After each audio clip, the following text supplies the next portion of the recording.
Hello there, and welcome to the Marketing SOS Show. I am your host, Eric Yee, and here on the show, it's all about me helping people out like you, people in the audience, with their marketing-related questions, whatever they may be, no matter how big, no matter how small. You know, you could just be like a one-man shop, a small business starting out, or a corporate marketer that deals with a huge team with many different moving facets. That's what I'm here for, is to help people just like you with whatever you got. So drop me a line at eric@marketingsos.ca. I would be happy to help you. And that's .ca, not .com, because I am here in Canada. And I'm recording this, beginning of April 2020, end of March 2020, and hoping you all are staying safe, you're stocked up on your toilet paper, and hopefully life's being good to you, because I know it can be tough out there right now, especially with so much going on in the world. Now, I don't want to bore you or bog you down with any talk about COVID-19 more than I have to, because I know it's all you hear from everywhere right now, whether it's the news, social media, whatever. So let's dive into today's question from Shelly. And this is one of the examples that is more of a corporate marketing question, because it deals with approvals. Approvals on content. Approvals on marketing strategies. Now, for those maybe smaller companies or who don't have this experience, it's about getting multiple people to sign off and approve your idea and allow you to go forward with it, which is a lot easier said than done because of various different opinions and strategies. And also, you end up learning that a lot of departments and teams don't communicate well with one another, or maybe there's even some egos at play where they don't want to work together well. So without further ado, let's just jump into Shelly's question right after this.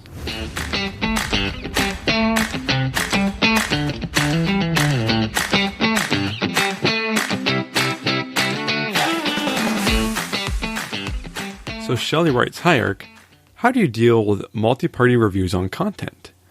My content pieces, mostly blogs, have to go through reviews from the marketing head, the sales team, and one CXO, which means like Chief Experience Officer, before publishing.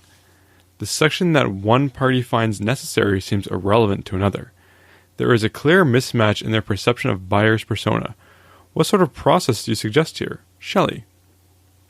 Hey Shelly, so getting multiple parties to review and sign off on content can be a real pain in the butt, especially when they have conflicting opinions.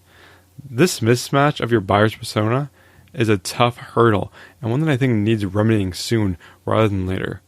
Though it may be above your pay grade to tackle, though you should certainly get it on the table.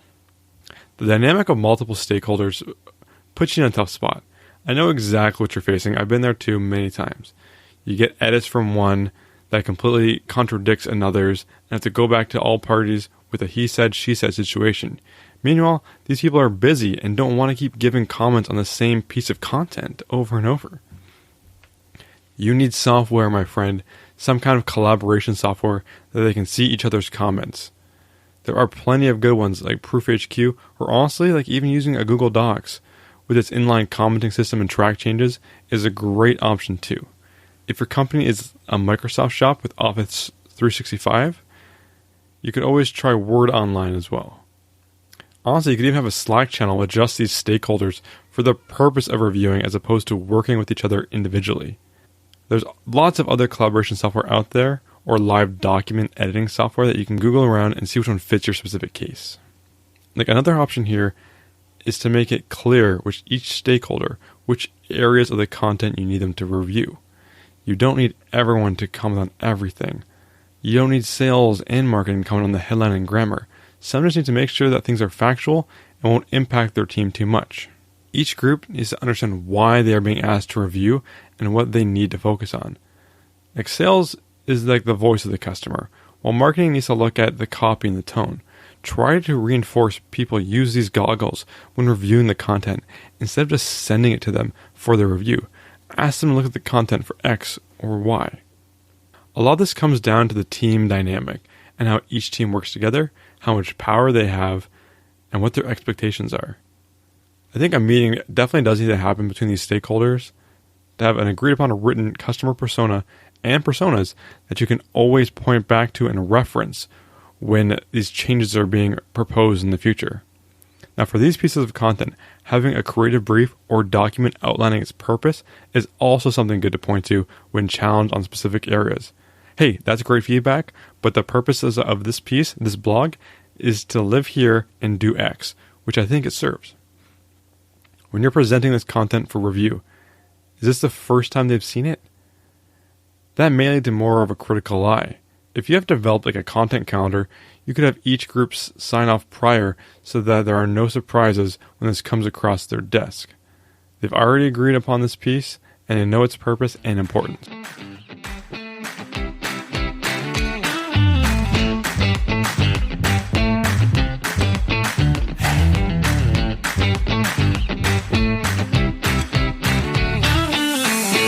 So, Shelly, thanks for that question. It's a tough one. Corralling or herding these cats and getting a piece of content out there. Ultimately, a lot of it's on communication and you reading the situation to figure out how these groups interact and what the best way to navigate each one is. It's also about setting those expectations and framing things in certain ways to get the outcome that you want. So ask them to look at it from a certain perspective. Now, as painful as this is, and for everyone else out there listening, I think it is a good exercise to go through. Just in the fact that it teaches you how to collaborate and get ideas out into the world. Now, even if you're a solo business, there's going to be opportunities and there's going to be situations when you're going to need to collaborate with other people and hear their opinions and probably pull some things back and revamp them. Now, however, that doesn't mean that you aren't the one that can drive that process and make these changes. In this scenario, and in other scenarios like it, you have to really look at things strategically to figure out how you want to get things done and make sure they're done your way. So, I get it. You finish the blog, you want to send it off. But really, before you hit that send button, think about how you can get the answer that you want from each stakeholder you're sending it to. Yeah, I totally get it. Get it off your plate, send it out, wait for a review. But that might just create more work in the future. So anytime you're dealing with multiple parties, whether it's just brainstorming ideas or collaborating on a document like this, everyone else out there needs to look at going to that meeting, going to that discussion, but how do you position yourself and figure out how you get the outcome that you want. Because I guarantee you most people aren't doing that. So if you take a little bit of preparation time, it'll go far and do wonders for you. So Shelly, once again, thank you for the question.